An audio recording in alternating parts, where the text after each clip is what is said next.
മഹാനായ സൗബാൻ റളിയല്ലാഹു അൻഹു ഒരിക്കൽ തൻ്റെ സ്വഹാബിയായ സൗബാൻ അദ്ദേഹത്തിൻ്റെ മുഖം വിവർണമായത് നബി സല്ലല്ലാഹു അലൈഹി വസല്ലം മുഖത്ത് നോക്കി വായിച്ചെടുക്കുകയാണ്.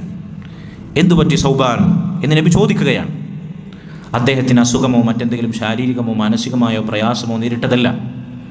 അദ്ദേഹം നബി സല്ലല്ലാഹു അലൈഹി വസല്ലമയോട് പറയുകയാണ്, വല്ലാഹി ഇന്നക അഹബ് ഇലയ്യ മിൻ വലദി വവാലിദി വന്നാസി അജ്മഈൻ.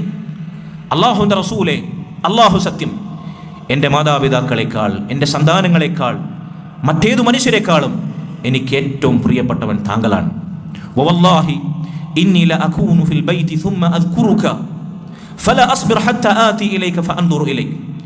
ഞാൻ താങ്കളുടെ സന്നിധിയിൽ നിന്ന് എൻ്റെ വീട്ടിലേക്ക് എൻ്റെ മക്കളിലേക്കും കുടുംബത്തിലേക്കും മടങ്ങിയാൽ അല്ലാഹുവിൻ്റെ റസൂലെ, അല്ലാഹു സത്യം, താങ്കളുടെ മുഖം കാണാതിരിക്കാൻ വയ്യാത്തത് കൊണ്ട് ഞാൻ വീണ്ടും താങ്കളുടെ സന്നിധിയിലേക്ക് ഓടിയെത്തുകയാണ്. എനിക്ക് ക്ഷമിക്കാൻ കഴിയുന്നില്ല. എൻ്റെ മക്കളോടൊപ്പവും കുടുംബത്തോടൊപ്പവും കഴിയുമ്പോൾ പോലും താങ്കളെ കാണാതിരിക്കാൻ എനിക്ക് സഹിക്കാൻ കഴിയുന്നില്ല. എനിക്കത് ക്ഷമിച്ചു നിർത്താൻ സാധിക്കുന്നില്ല. ഞാനിപ്പോൾ ആലോചിക്കുന്നത്, എന്നെ അലട്ടിയ ആശങ്ക എന്ന് പറഞ്ഞാൽ, ദുനിയാവിൽ താങ്കൾ ജീവിച്ചിരിക്കുമ്പോൾ, താങ്കളോടൊപ്പം ജീവിച്ചിരിക്കുമ്പോൾ ഇതാണ് എൻ്റെ അവസ്ഥയെങ്കിൽ, നാളെ മരിച്ചു കഴിഞ്ഞാൽ പരലോകത്ത് ഖിയാമത്ത് നാളിൽ താങ്കൾ അമ്പിയാക്കളുടെയും മുർസലീങ്ങളുടെയും ഉന്നത പദവിയിൽ, സ്വർഗത്തിൽ അള്ളാഹു ഒരുക്കി വെച്ച സ്വർഗീയ സോപാനങ്ങളിൽ ഉന്നത ശ്രേണിയിൽ താങ്കൾ വിശ്രമിക്കുമ്പോൾ ഈ സാധുവായ ഞാൻ താങ്കളോടൊപ്പം അവിടെ സ്ഥാനം പിടിക്കാൻ എനിക്ക് സാധിച്ചില്ലെങ്കിൽ, താങ്കളോടൊപ്പം ചേരാൻ എനിക്ക് സാധിച്ചിട്ടില്ലെങ്കിൽ, സ്വർഗത്തിൽ താങ്കളോടൊപ്പം എത്താൻ എനിക്ക് സാധിച്ചിട്ടില്ലെങ്കിൽ, അതാണ് എന്നെ അലട്ടുന്ന ആശങ്ക. അതാണ് സൗബാൻ റളിയല്ലാഹുവിൻ്റെ മുഖത്തെ വിവരണമാക്കിയത്. ആ ചിന്തയാണ്, ആശങ്കയാണ്. അല്ലാഹു സുബ്ഹാനഹു വ തആല ആയത്തിറക്കി സമാധാനം നൽകി.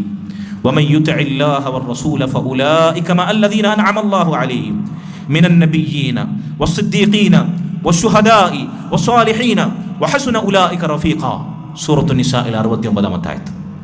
ആരാണോ അല്ലാഹുവിനെയും റസൂലിനെയും അനുസരിക്കുന്നവൻ, അവൻ അക്കൂട്ടർ അല്ലാഹു സുബ്ഹാനഹു വ തആല അനുഗ്രഹം ചൊരിഞ്ഞ അമ്പിയാക്കളോടും സിദ്ദീഖുകളോടും ശുഹദാക്കളോടും സ്വാലിഹീങ്ങളോടും ഒപ്പം സ്വർഗത്തിലായിരിക്കും. വഹസുന ഉലൈക റഫീഖ, അവരെത്ര നല്ല കൂട്ടുകാരാണ് എന്ന് അല്ലാഹു സുബ്ഹാനഹു വ തആല പറഞ്ഞു. സഹോദരങ്ങളെ, ഇങ്ങനെ സൗബാൻ റളിയല്ലാഹു അൻഹുവിനെ പോലെ അല്ലാഹുവിൻ്റെ റസൂലിനെ സ്നേഹിക്കാൻ നമുക്ക് സാധിക്കണം.